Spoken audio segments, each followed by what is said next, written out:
Naniniwala ba kayo na lahat ng tao ay deserve nila na mahalin sila? At lahat sila ay may karapatan na mahalin, alagaan, at marami sa atin, iniisip natin na dahil ang iba ay iba sa atin, palaging may barrier para mahalin natin sila. Pero hindi yan yung dapat na karapat na dapat ginagawa kasi pwede natin silang mahalin kahit iba sila. Kaya yun yung di- kaibahan kung anong meron sa atin kaysa sa iba. Kasi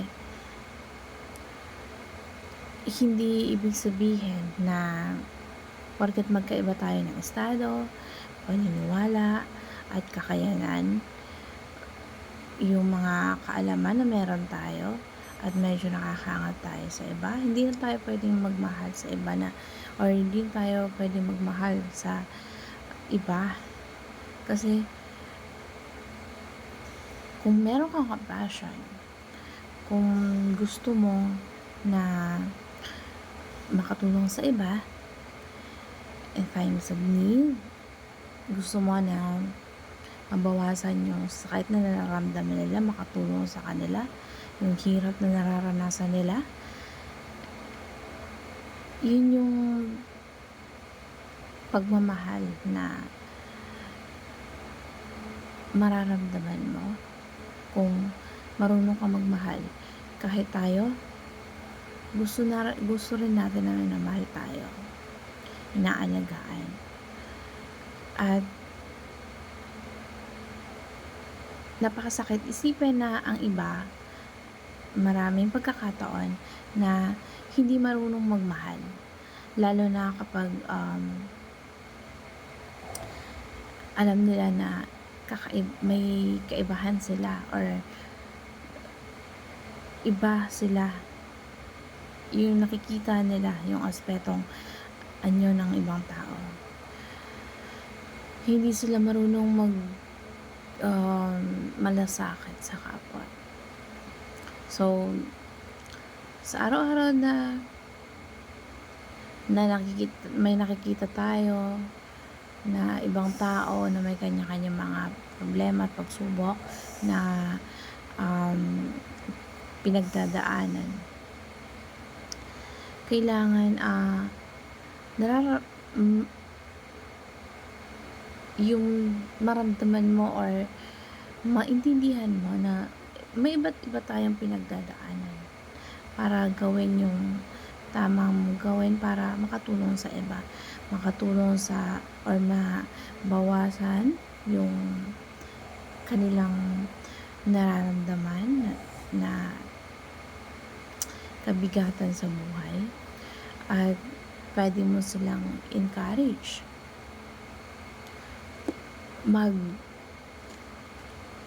offer ka sa kanila na pwede mo mai-provide, na pwede mo mai-share, ipag-pray mo sila. Kasi hindi lang naman financial na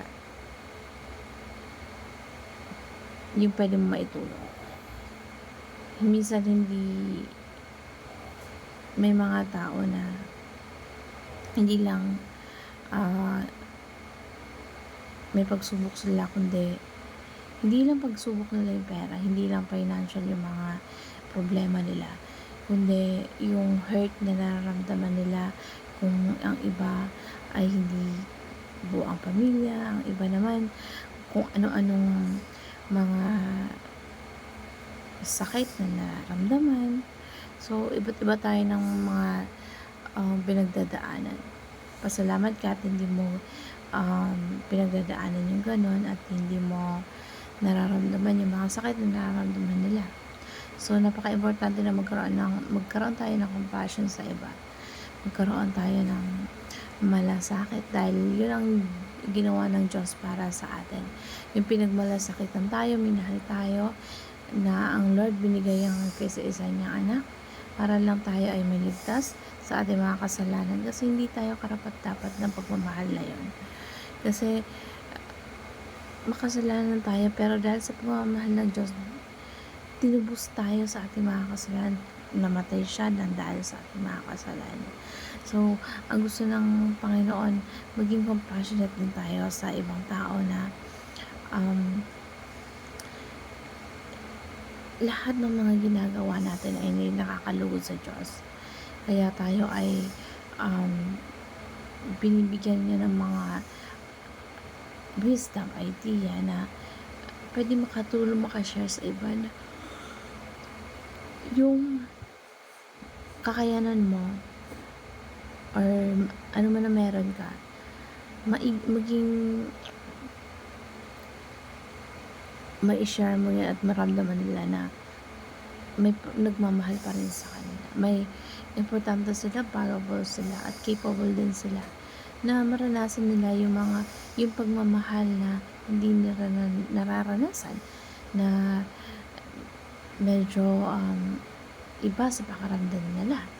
So, yun yung mga way of God telling us or tinuturuan tayo kung paano maging compassionate sa ibang tao kahit hindi natin kilala.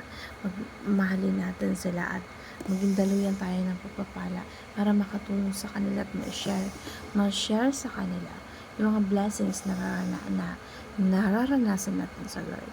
So, maging compassionate tayo sa lahat ng bagay, sa lahat ng tao na nakakasalamuha natin.